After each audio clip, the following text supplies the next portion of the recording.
Аймактарды социалдык экономикалык жактан өнүктүрүү. Министрлер кабинетинин төрагасынын орун басары, суу ресурстары, айыл чарба жана кайра иштетүү өнөр жай министри Бакыт Төрөбаевдин жетекчилиги алдында дал ушундай маселеге багытталган жыйын өткөрүлдү.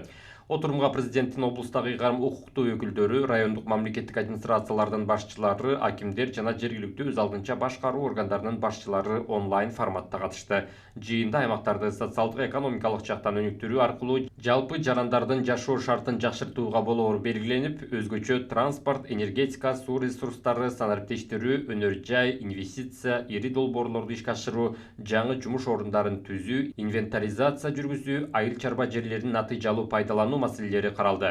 Жыйындын соңунда министрлер кабинетинин төрагасынын орун басары Бакыт Төрөбаев жогоруда айтылгандардын негизинде аймактардагы иштебей турган ишканалар, объекттер жана колдонулбаган жерлер боюнча инвентаризация жүргүзүү жана аныктоо, тышкы жана ички инвесторлор менен тыгыз иштешүү, жаңы жумуш орундарын түзүү боюнча активдүү иш алып баруу, мамлекеттик каржылоону натыйжалуу колдонуу сыяктуу бир катар тапшырмаларды берди.